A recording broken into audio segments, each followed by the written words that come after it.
Chief Rabbi in Poland condemns LGBT-free zones. So, oh, wow. 80 municipalities in Poland have established resolutions announcing their community is quote-unquote LGBT-free. A predominantly Catholic country, Poland is governed by a conservative and nationalistic government. Speaking as part of a panel on August 20th in an episode of in an episode of Pride in the Living Room by the Aguda, Rabbi Michael Schudrich, the Chief Rabbi of Poland, stated that the LGBT-free zones violate Jewish law. Rabbi Schudrich said, Schudrich, as far as I can tell, it is against the Halacha, or Jewish religious law, referring to the municipalities in Poland that implemented the LGBT-free zone resolutions. During his panel appearance, he promoted LGBT acceptance within the Jewish communities, saying that if someone tells them that they are not welcome, that person is incorrect. Rabbi Schudrich is not alone in his sympathies. Jewish communities in Poland have been actively campaigning against the growing homophobia in the country. The community has previously called out Poland's president, Andrzej Duda, for using dehumanizing anti-LGBT rhetoric to push his political agenda. Okay, this is good and concerning at the same time. Okay, well, bad, good, and then be careful. First of all, the first news is that Poland has LGBT-free zones now. What the hell? You didn't know that? No. This has been going on for years. Like, what does that mean? Like, you can't, like, if this is like, it's like what does it mean to be an LGBT-free zone? It started in 2019, I believe, where all these municipalities would say that they are free from LGBT ideology. Mm-hmm. So it's like, a propaganda tactic. So how do they draw lines on the ground, say you can't pass this? Like, how does that work? Like, how do you enforce it? Is there fences? Is it like, like, is it like, do they have like a on one side the fence flag is rainbow, on the other side it's like painted like black, and it's like on the black side that's where no rainbows are allowed? No, wait, like, how does that work? How do they, like, so does that mean that on the other side of these zones you can have LGBT okay, ideology? I mean, I can't even speak like these idiots, but like, so wait, so they draw lines in the ground and we're like, hey, if you want to promote LGBT stuff, you could do it on this side of the line, but you can't do it on this other side of the line. I don't understand. Yeah. So let me find a quote.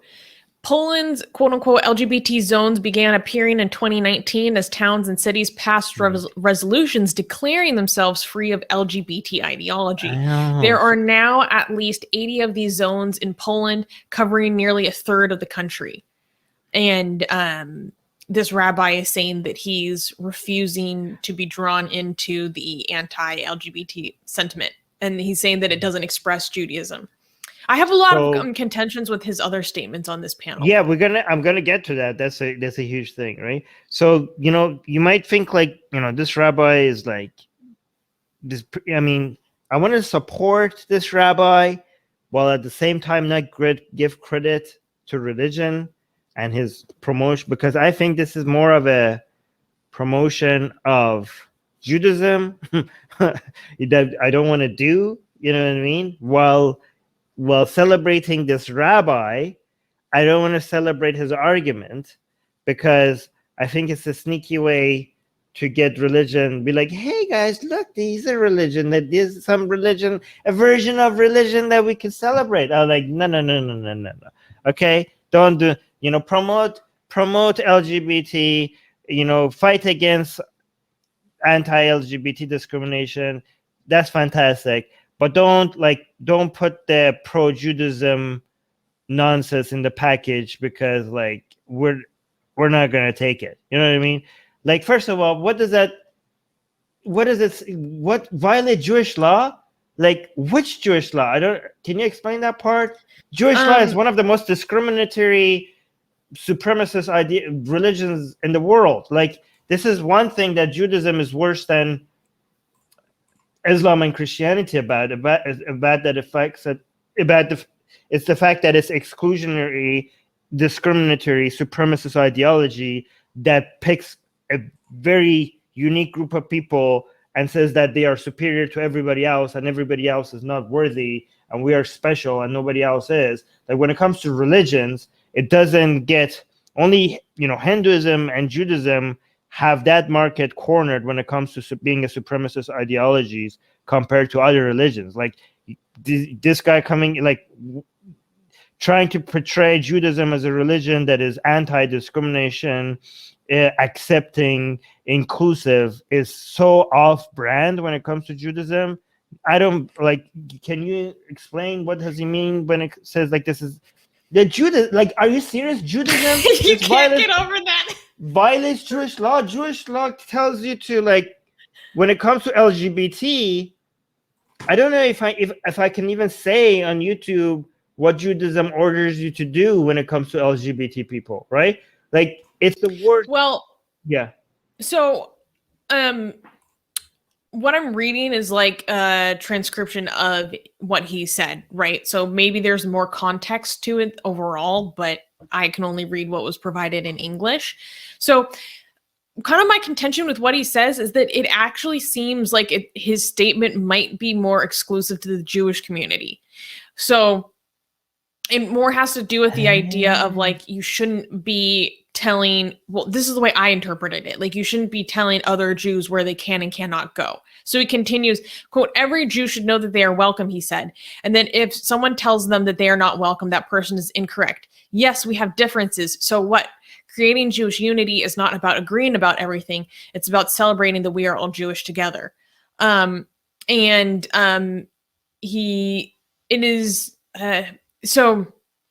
there was some other stuff, but basically he's kind of saying that, saying like, oh, you can or cannot go here.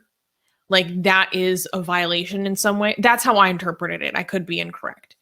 But there was a lot of other stuff that he said that I really did like. So, for example, he said, quote, we Jews always complain that when we suffer anti-Semitism, the non-Jews don't stand up for us. So that means we have a special responsibility to stand up for anyone being discriminated against. Anything that is a violation of civil rights, anything that's demeaning to a human being is wrong. There was another panelist who said, hearing rabbis speak about Jewish LGBT people in our lives is so important because that silence can be deadly. And it's really interesting because, like I said, certain Jewish communities in Poland have had a particular fight against the rising anti-LGBT sentiment in Poland because given what happened in the past century, so, I can't use the word because of YouTube, but the big H, this is a community that is particularly sensitive towards dehumanizing, belittling rhetoric towards minorities, right? So there was another major Jewish organization that was going after the president, criticizing him for saying, the language you're using, the way you're talking about this group of people is really raising a lot of red flags for us. Like, we're getting some bad vibes. We're getting some red flags that our history has kind of taught us to, recognize a little bit. So they used their experience from, well, not their specific experience, their generational experience from the Big H as a foundation for their activism against homophobia in Poland, which I thought was really cool. Well, you know what else raises a red flag? What other kind of language raises a red flag? Oh, no. Look at this. Not the Jaws music. right? It's like, okay, so maybe introduce this rabbi to his scripture. Maybe he hasn't read his own goddamn book. Okay, so this is Leviticus 20:13. It says, if a man lies with a male as with a woman, both of them have committed an abomination. Not like an error, it's not an oopsie. It's not like, oh, that was bad, maybe next time don't do that. Like, it was an abomination. Okay, this is like very strong language. Okay, they shall surely be put to the thing on the screen. I'm not going to read it because YouTube is dumb. They YouTube gods be idiots, and just like every other god.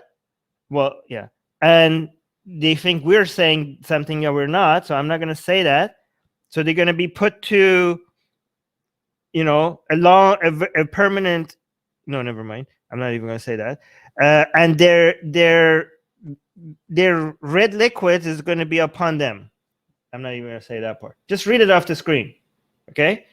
If you're listening to this on our podcast, just look up Leviticus 20:13. Okay? This is your scripture. Okay? So don't try to whitewash Judaism for us. Thank you very much. We're not going to fall for it. Well, he's like, who am I to judge? Well, he had he tried to like play it off. He was saying like, it's not my judge it's not my role to judge who they are. That's God's responsibility. I have enough to do. I don't have to do God's job. I'd like to give him or her some of my work. This is some of the dumbest thing religious people say, right? Who am I to judge? Well, yeah, you don't need to. God has told you, like, if you have scripture that God says in it how he is going to judge, okay, you believing in that scripture, you can't get away from the fact that your God is a monster by saying, who am I to judge? Well, you are not. Your scripture says that your God has already made the judgment, and here's his judgment. So don't try to get away from your judge already communicating with you what his judgment is by saying, who am I to judge? Right? Like, nobody thought that your ideology puts you in a position that you get to judge for God.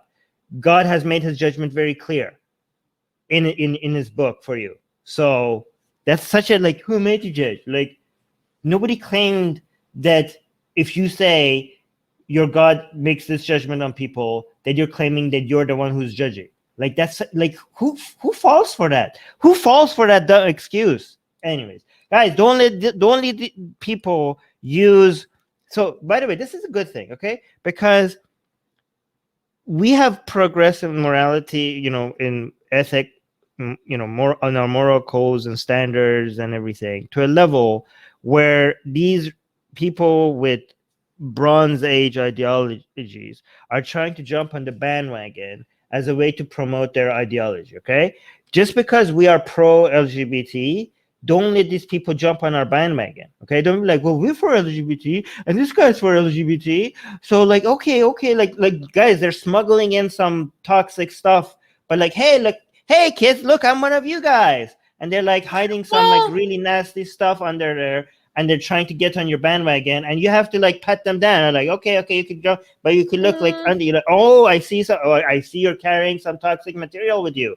Like, so be careful not to let them on the bandwagon. I mean, even if you let them on the bandwagon, say like, okay, fine, you could join us. However, no to that, no to this. That's bull crap, and I call that out. And no, I'm not buying that. You know what I mean? So even if you're working with them, I don't agree that we shouldn't let them on the bandwagon altogether. We need as many allies as possible, but we're still going to criticize the ideologies that are informing their opinions that we still think are harmful. That's why as soon as you said like, I kind of, I saw what's coming, and I adjusted my metaphor. I adjusted because at first I said, don't let them on the bandwagon, and Suze was like, and I was like, okay, fine, let them on the bandwagon, but also point out that no to this, no to that, and that's bullcrap, and I'm not buying that. Okay, so I adjusted it because I knew what was coming. And you're right. Susie's right. She's holding me accountable to our own standards. Yeah. So thank you. You're right. You're right, Suze. You're right. Secular Rarity is saying, I do like the idea of an overworked rabbi trying to push some of his work onto God, though. I mean, it's interesting because rabbis are the ones who tell us that their religion involves fighting with God, right? So if anyone, any religious leader could claim to struggle with God, it should be Jewish leaders. You know what I mean? Like if they're in a position to challenge God or argue with him or ask for compromises. So anyways. Hey guys, if you're a fan of blasphemy and sexy Callie, like me, then you need to be sure to subscribe to our newsletter, link in the description below. Because if you subscribe, we will send you a free copy of our blasphemous art ebook. And let me tell you, it is the tastiest blasphemy that you can find anywhere available today. And we are so generous with our blasphemy that we continue to send you more blasphemy every week. So make sure to subscribe, link in the description below.